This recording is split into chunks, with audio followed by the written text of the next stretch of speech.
جو شوٹ ہو گئے اور مزاحیہ تھے, کچھ جنگل ایسے ہیں جو شوٹ نہیں ہوئے اور زیادہ مزاحیہ تھے.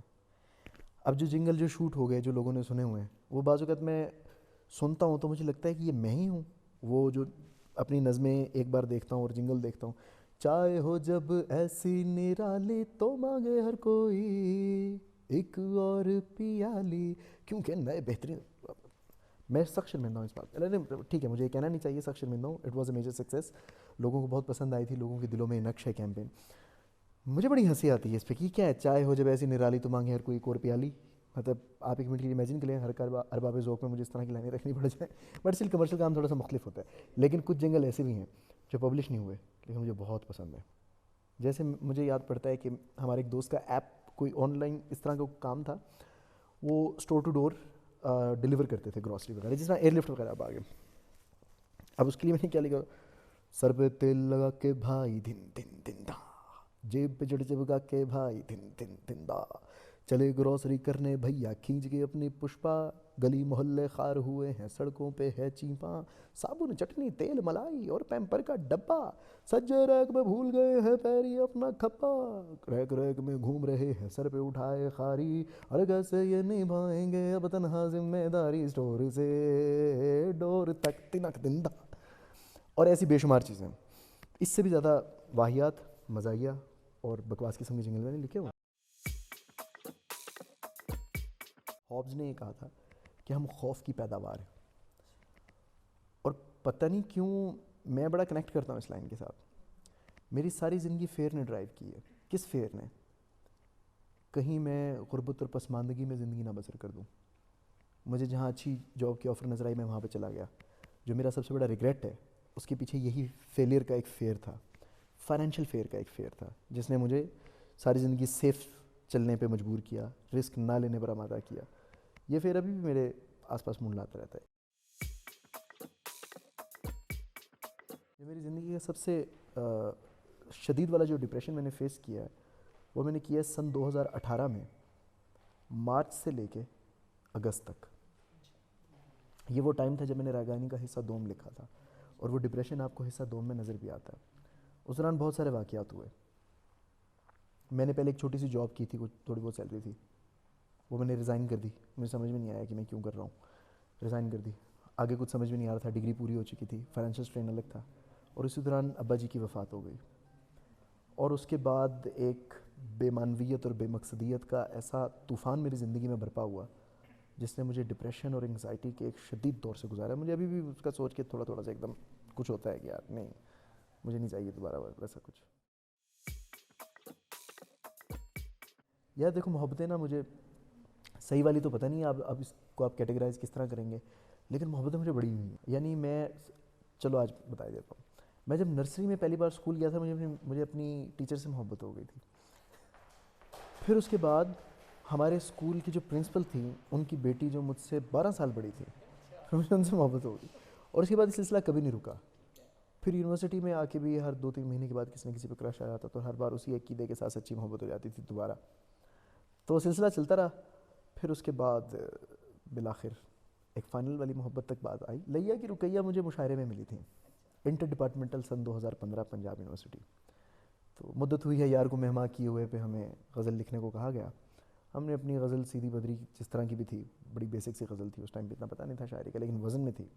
ہم غزل اٹھائے اپنی وہاں پر پہنچ گئے. وہاں پر جن 2-3 لوگوں کی پوزیشن آئی ان کے علاوہ سب بے وزن تھے. تو لیا کی رقیہ بھی وہاں تھی اور یہ بھی بے وزن تھی. اب ہوا یہ کہ میں نے ایک شپیل چھوڑ دی مقابلے سے پہلے. میں نے بتا دیا کہ یہ جو مصرع ہے یہ بحر مضارع میں ہے, وہ بھی مخبون محذوف مقطوع میں, مفعول و فاعلات و مفاعل و فاعلون, کہ میں نے سارا کچھ پتہ ہے. اس سے رقیہ کو یہ لگا کہ یہ تو کوئی پہنچی ہوئی سرکار ہے. اس سے ججز نے بتایا کہ سارے بے وزن تھے شاید. انہوں نے اس آس میں مجھے میسج کیا کہ میں اس سے شاید شاعری کی کچھ چیزیں سیکھ لوں. بس پھنس گئی. یہ میری زندگی کے سب سے بہترین فیصلوں میں سے تھا, کیونکہ ہم لوگوں نے اوور دا ٹائم یہ سیکھا ہے کہ بہترین تعلق وہ ہوتا ہے. عمر خیام کی ایک لائن تھی, اس نے تعلق ریلیشن شپس کے بارے میں نا کافی ایک پورا مضمون لکھا تھا. اس میں انہوں نے کہا تھا کہ بی کیئرفل, آپ چائے اکٹھے پئیں لیکن آپ کا کپ ایک نہیں ہونا چاہیے, آپ کے کپ الگ الگ ہوں. یہ وہ دراصل ایک باریک سی لائن ہے جو آپ نے مینٹین کرنی ہوتی ہے. آپ کے لائف پارٹنر کے گولز الگ ہیں, آپ کے گولز الگ ہیں. ہم سب سے بڑی غلطی یہ کرتے ہیں کہ انڈیویجویلٹی جو ہے نا ہم وہ ختم کر دیتے ہیں مکمل طور پہ, اور ہمیں لگتا ہے اب ہم ایک ہیں. یہ سب سے غلط کام ہوتا ہے جو کرتے ہیں, اور ہم نے یہی نہیں کیا. تو ہماری الگ الگ آئیڈینٹیٹیز, الگ الگ لائفز, الگ الگ گولز, سب چل رہا ہے. یار ایک بار میں, سلمان عالم خان اور حماس حمید چودھری, میرے یہ دونوں دوست, چلو اللہ ان کو لمبی زندگی دے, ایک بار ہم یار آ رہے تھے برکت مارکیٹ سے پنجاب یونیورسٹی کے اپنے ہاسٹل میں, اور ہمیں ہمارے روم میٹ فرحان احمد خان, فرحان فانی بڑے اچھے جرنلسٹ ہیں, انہوں نے کہا تھا کہ یار پیٹرول لیتے آنا کچھ باٹل میں نا, میرے بائک میں پیٹرول نہیں. تو ہم پیٹرول لے کر آ رہے تھے, مین کینال روڈ پہ آ کے ہمارے دماغ میں پتہ نہیں کیا آیا کہ یار اگر ہم اس پیٹرول کو سڑک کے اوپر گرا کے, اس 1.5 لیٹر پیٹرول سڑک کے اوپر گرا کے تیلی لگا کے دیکھیں تو کیا ہوگا. اب وہ ہمیں توقع نہیں تھی کہ اتنی آگ بھڑک اٹھے گی, اس کے دونوں طرف درخت ہیں, ڈیزاسٹر ہو سکتا تھا. وہ جب آگ ایسے اٹھی ہے نا تو وہ ہماری توقع سے کئی گنا زیادہ بڑی تھی. ہمیں ایک دم حضرت ابراہیم علیہ السلام والا واقعہ ذہن میں آیا ہے کہ کہیں یہی وہ آگ تو نہیں ہے جو ہم جلا رہے ہیں. اور اس کے ساتھ ہی سائرن کی آوازیں آنا شروع ہوئی ہیں, پولیس ٹائپ ایک وائب آنا شروع ہوئی ہے, نیلی لال بتیاں نظر آئی ہیں. ہم بائک پہ تھے تب, کک مارنے کی کوشش کی, گھبراہٹ میں کک نہیں لگ رہی, پیدل بھاگ پڑے ہیں. اور اس کے بعد اس ٹائم پہ جناح والا انڈر پاس ابھی ایک سائڈ کا تھا, دوسری سائڈ کا نہیں تھا. وہاں وہ گھوم پھر کے وہاں پہ آ کے ہم نے بائک چھپائی اور سائڈ پہ کھڑے ہو کے ایسے مسکین بن کے کھڑے ہو گئے جیسے پتہ نہیں یہ کس نے کیا ہے. لیکن مجھے ابھی بھی جب اس بات کا خیال آتا ہے نا تو مجھے بڑی شرمندگی ہوتی ہے کہ یار یہ کوئی کرنے والی حرکت تھی. مطلب کہ وہ کام ہے, آپ نے 1.5 لیٹر پیٹرول سڑک کے اوپر گرا کے مین روڈ کے اوپر آگ لگا دی. دہشت گردی کا پرچہ بنتا تھا اس پہ. مجھے ایسا لگتا ہے کہ میں اپنے آپ کو نمبر 1 پاکستان میں نہیں دیکھ رہا. مجھے یہ لگتا ہے کہ میں یہاں سے بھاگ جاؤں گا. نمبر 2, میں اپنے آپ کو کوئی جاب کرتے ہوئے نہیں دیکھنا چاہ رہا. یہ مجھے کنفرم ہے کہ میں جاب نہیں کر رہا ہوں گا. اگر میں جاب نہیں کر رہا ہوں گا تو میں کیا کر رہا ہوں گا اور باہر کیا کر رہا ہوں گا اس بارے میں بھی کچھ نہیں پتا, لیکن کچھ بہتری کر رہا ہوں گا. یار میں بڑا صلح پسند آدمی ہوں. مطلب اگلے کی بھی غلطی ہوگی تو سوری کر لوں گا.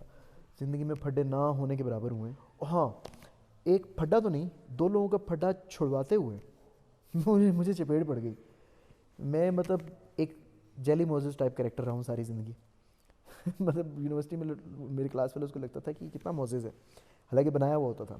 تو ہوا یہ کہ میں, سلمان شاہد میرا دوست تھا, سی آر تھا میری کلاس کا, اس کے ہاسٹل میں گیا ہوا تھا, اور وہاں پہ وہ 2 روم میٹ آپس میں لڑ رہے ہیں, ہاتھا پائی ہوئی ہے, انہوں نے گربان پھاڑے ہوئے ہیں ایک دوسرے کے. میں چھڑوانے کے لیے گیا ہوں, تو ان میں سے ایک پارٹی کی سائڈ سے ایک بہت موٹا آدمی آیا ہوتا ہے جس نے سلمان کو تھپڑ مارنے کی کوشش کی, اور اس نے کوئی 1.5 کلومیٹر پیچھے سے ہاتھ گھمایا ہے, تو درمیان میں میرا منہ آ گیا ہے. اور وہ چٹاخ سے جب تھپڑ پڑا ہے نا, وہ جو کان سن ہو گیا نا میرا, دنیا ایک بار پوری فلپ ہو گئی ہے. اور جس وقت یہ تھپڑ پڑا سناٹا چھا گیا, لڑائی سب ختم ہو گئی. اور چلو یہ تو اچھا ہو گیا, صلح ہو گئی, لیکن وہ یار پتہ نہیں نہ میرا پھڈا نہ لینا نہ دینا, بلا وجہ تھپڑ کھا بیٹھا ہوں.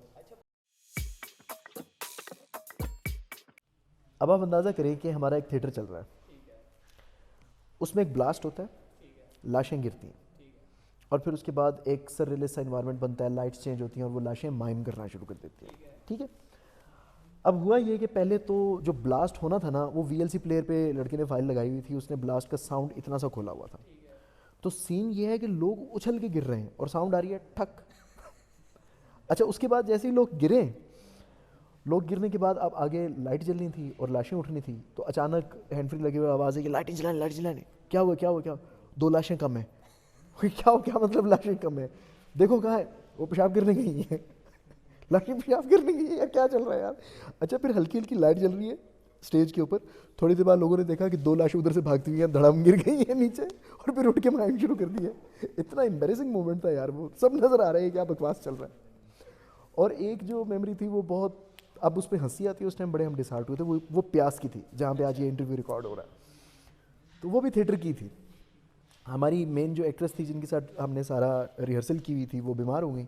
موقع پہ جو ہماری خاتون جنہوں نے ہمیں جوائن کیا, ان کو اسکرپٹ یاد نہیں تھا, اور انہوں نے دوسرے سین کے ڈائلاگ پہلے کے ڈائلاگ تیسرے کے چوتھے میں مکس کر کے سارا تباہ ہو گیا, سارے کا سارا تھیٹر. اور اب جب لائٹ آف ہوتی تھی 2 سینس کے درمیان میں, تو کالر مائک لگے ہوئے تھے, تو مجھ سے وہ پوچھ رہی تھی سہیب آگے کیا کرنا ہے, اور وہ لاؤڈ پورا ہال سن رہا تھا اور لافٹر آ رہے تھے. اس طرح کی یار مطلب یونیورسٹی لائف تو بھری ہوئی ہے ایسے واقعات کے ساتھ, بٹ میں آپ کو بتا رہا ہوں ان میں زیادہ تر میں سینسر کا مسئلہ ہے.